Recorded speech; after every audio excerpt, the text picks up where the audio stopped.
Hello जी, हाय, good morning. बहुत बहुत स्वागत आप सभी का, वेरी वार्म वेलकम। कैसे हैं आप? बढ़िया, बेहतरीन, जबरदस्त। चलिए, ग्रेट। तो शुरू करते हैं आज की प्यारे से करंट अफेयर्स। देखते हैं देश दुनिया में क्या घटा, क्यों घटा भाई, कैसे कैसे क्या क्या चीजें हुई हैं, क्या बड़ी खबरें हैं। तो अगर आप चैनल पर नए हैं तो यहाँ पर सब्सक्राइब का बटन दबाइएगा, बहुत प्यारा लगेगा। And this is my Telegram channel, इस पे आप जुड़ सकते हैं। आपको नोट्स नहीं बनाने हैं, सब आपको इसी पर मिलेगा। ठीक, आइए शुरू करते हैं। देखते हैं आज की पहली कहानी क्या है हमारे पास में। कौन पहली महिला डीजी बनी है आर्म्ड फोर्सेस मेडिकल सर्विसेज की?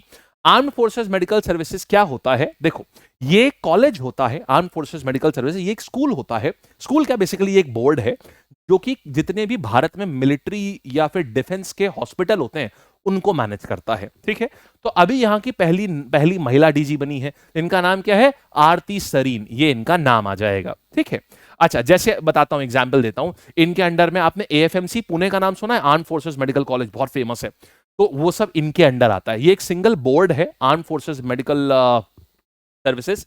तो इनके जितने भी मिलिट्री के डॉक्टर्स आप सुनते हो ना, वो सब इसी यही बोर्ड रिक्रूट करता है। ठीक है, तो जैसे कहीं बैटलफील्ड हो रही है, वहां पर मारधाड़ चल रही है, गोलियां बरस रही हैं, उसके बीच में सैनिकों का ऑपरेशन करना, सब इनका काम होता है। नॉर्मल डॉक्टर तो डर ही जाएगा वहां पर।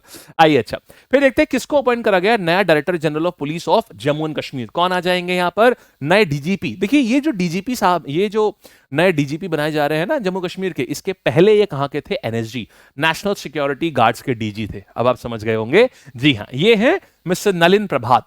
नलिन प्रभात जो है ये नए डीजी हैं ये। ठीक, आगे बढ़ते हैं हम लोग। नए डीजी बनाए गए हैं जम्मू कश्मीर पुलिस के, क्योंकि वहां इस बार इलेक्शन होने वाले हैं, इसलिए इनको बनाया गया है। ये बहुत पावरफुल व्यक्ति है, मतलब इनको बहुत ही खुर्राट टाइप व्यक्ति है। जब सरकार को किसी ऐसी जगह, किसी ऐसे आदमी को लाना होता है ना जो असंभव को भी संभव कर दे, तो इनको रखा जाता है। इस बार इलेक्शन है क्योंकि जम्मू कश्मीर में, इसलिए इनको वहां पर रखा गया है। ठीक है, फिर क्रूज इंडिया मिशन जो है, ये कौन से स्टेट में इसको लॉन्च किया गया है? देखो यार, तो सबसे पहले आता है यार, क्रूज इंडिया मिशन है क्या? देखिएगा, क्रूज इंडिया मिशन के तहत क्या किया जाएगा, ये minister of ports and shipping Shri Sarbananda Sonowal, इनके द्वारा इसको रन किया जा रहा है। और इसके तहत क्या है, 5 साल के अंदर भारत में क्रूज, जैसे क्रूज क्या होता है, जैसे आपने टाइटैनिक को देखा है ना, बिल्कुल वैसी, तो वही क्रूज है। तो टाइटैनिक जैसे बहुत सारे क्रूज कर देंगे, इतना बड़ा तो नहीं, मतलब छोटे छोटे। और रिवर्स में भी क्रूज चलेंगे, इंटरनेशनल क्रूज चलेंगे। आप इंडिया से थाईलैंड एक बढ़िया से शिप पे बढ़िया डीजे और पार्टी वार्टी करते हुए, स्विमिंग पूल में नहाते हुए और बढ़िया होम थिएटर में मूवी देखते हुए शिप के ऊपर आप जाना चाहते हो ना, अगले 5 साल में ये संभव हो जाएगा।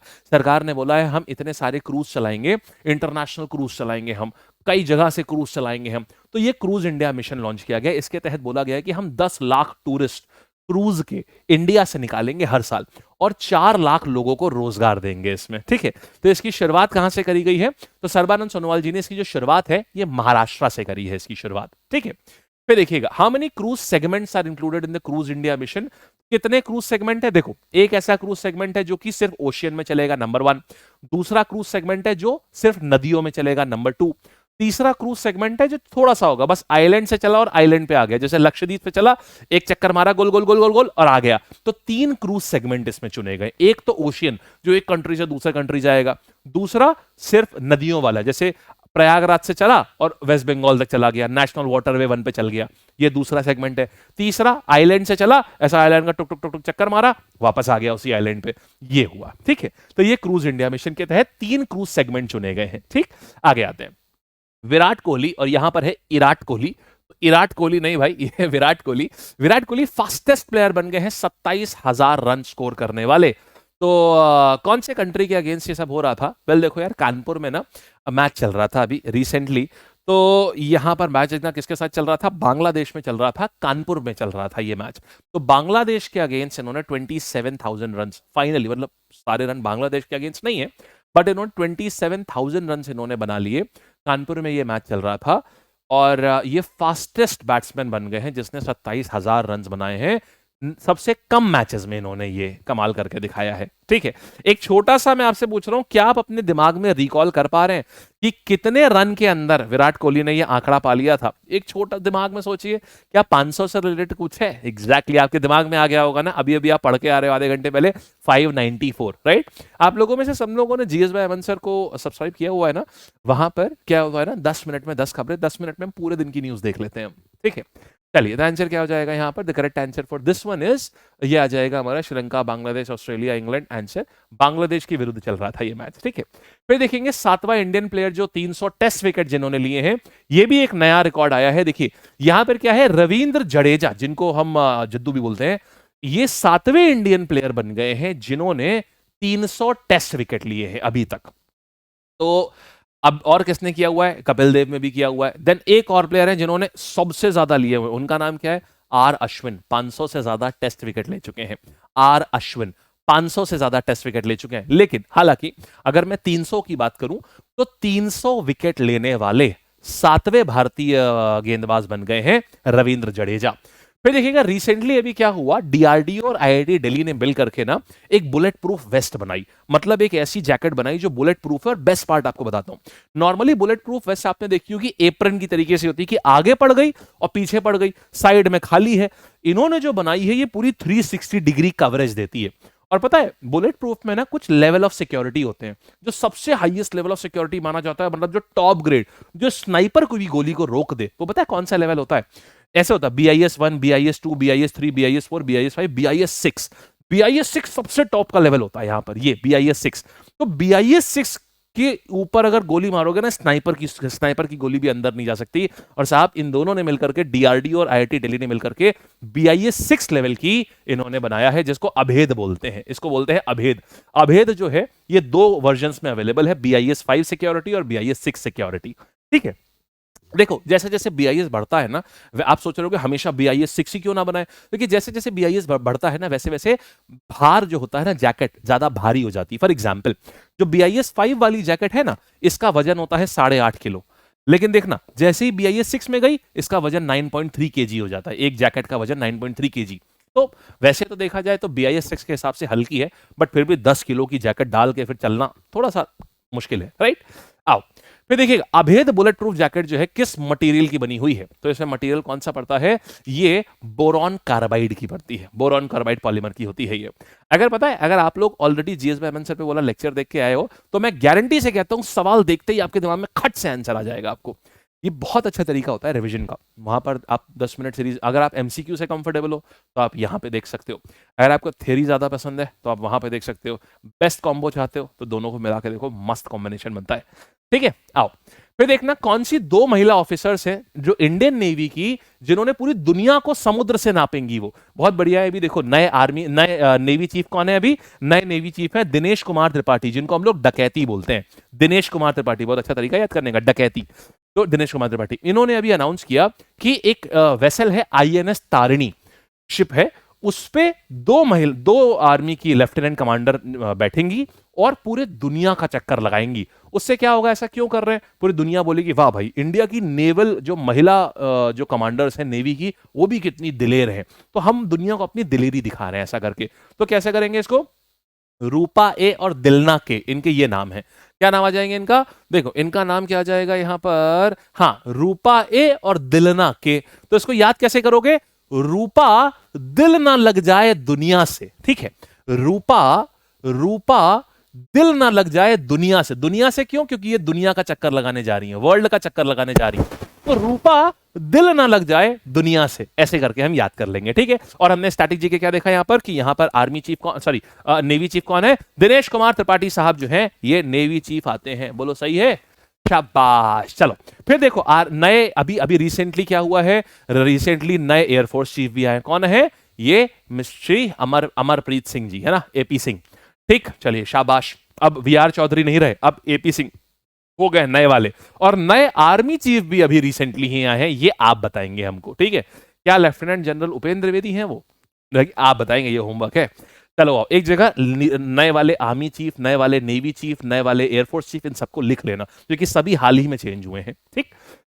किसने डबल गोल्ड मेडल जीता है? देखो अभी रिसेंटली क्या हुआ, एक बहुत ही एग्जाम में खूब आता है, इसको कहते हैं ISSF, मतलब इंटरनेशनल शूटिंग स्पोर्ट फेडरेशन। तो ये अभी ना वर्ल्ड चैंपियनशिप करा रही थी जूनियर्स के, 18 साल से कम वालों की। तो इसमें क्या हुआ है, मेंस कैटेगरी में पार्थ माने 2 गोल्ड, ऐसे याद रखो। तो पार्थ माने एक प्लेयर है, 15-16 साल के हैं।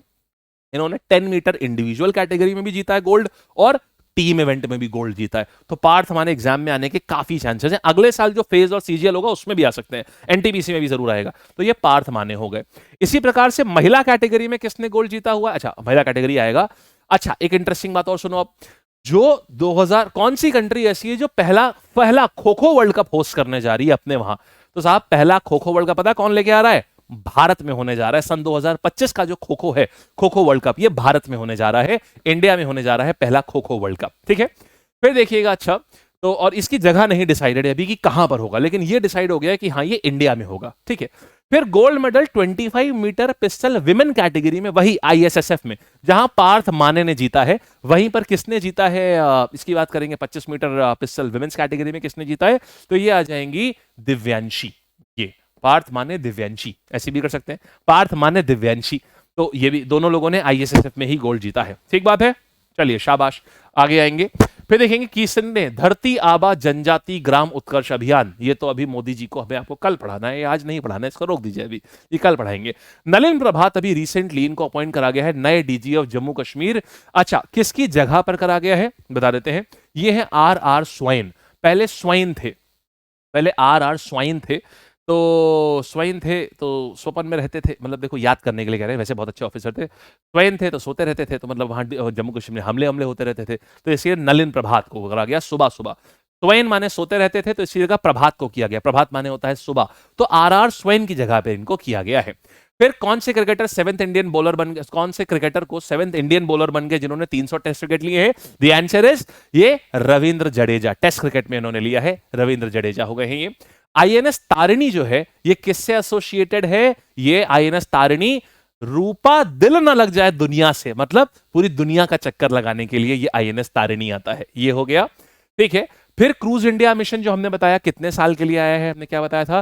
क्रूज इंडिया मिशन में अगले 5 साल के लिए आया है, 2024 से लेकर 2029 तक की इसको लॉन्च किया जा रहा है। ये हो जाएगा क्रूज इंडिया मिशन। और अभेद का वेट कितना है बीआईएस लेवल 5 के लिए? अरे अभी ना बताया था, ये क्या हो जाएगा? इट इज 8 किलो का हो जाएगा। ठीक है, 8 किलो टू 8.5 केजी है। और दूसरा वाला BIS 6 9.3 का है। ठीक है, कितने कंट्रीज पार्टिसिपेट करेंगे kho kho? How many countries from how many continents will participate in the kho kho world cup? अच्छा देखिए, वैसे तो इसमें ना 16 कंट्रीज पार्टिसिपेट करेंगी। अभी तक की जो हमारे पास सूचना है उसमें यह है कि 16 कंट्रीज इसमें पार्टिसिपेट कर रही हैं। ठीक, अब कितने कॉन्टिनेंट से आ रही हैं? दोनों आपसे ज्यादा इंपॉर्टेंट सवाल तो यही, कितनी कंट्रीज पार्टिसिपेट करेंगी, लेकिन कितने कॉन्टिनेंट से आ रही है? तो सही बताऊं तो सारे कॉन्टिनेंट से आ रही है, अंटार्कटिका को छोड़ करके। ठीक है, अंटार्कटिका से कोई नहीं आ रहा है, पता चला पेंगुइन आ रहा है खो खो खेलने के लिए, तो अंटार्कटिका को छोड़ करके बाकी हर जगह से आ रही है। ठीक, कितनी धरती आबा वाला तो मैंने आपको न्यूज ही कल पढ़ाना है, तो इसको तो नहीं करना है। And that's it. सो मुझे उम्मीद है देखिए सारी याद रही होंगी। सच्चाई तो ये है, आप इसी को, बहुत ही प्यारी सी चीज है, इसको रिवाइज मार दो बढ़िया से, आपको सारी चीजें खूब अच्छे से आपको याद हो जाएंगी सब, क्योंकि everything is very very easy. और बस एक बार सोने से पहले क्या किया करो ना, 2x की स्पीड पे 2x की स्पीड पे 5 मिनट में रिवाइज हो जाएगा। आपके दिन का सबसे प्यारा पार्ट होगा जब आपको लगेगा कि यार जो पढ़ा था मेरे को सब कुछ याद है अभी तक दिमाग में। शनिवार को भी चाहोगे ना तो 10-10 मिनट के 60 मिनट का हुआ, और 2x पे चलाओगे तो आधे घंटे में पूरे हफ्ते का करंट अफेयर सारा रिवाइज हो जाएगा बिना किसी मिसिंग के। ठीक है जी, चलिए, so thank you so much, bye bye, tata, take care, all the best, बहुत सारी शुभकामनाएं। मिलते हैं कल, जरूर बताइएगा कैसा लगा। ठीक है, थैंक यू।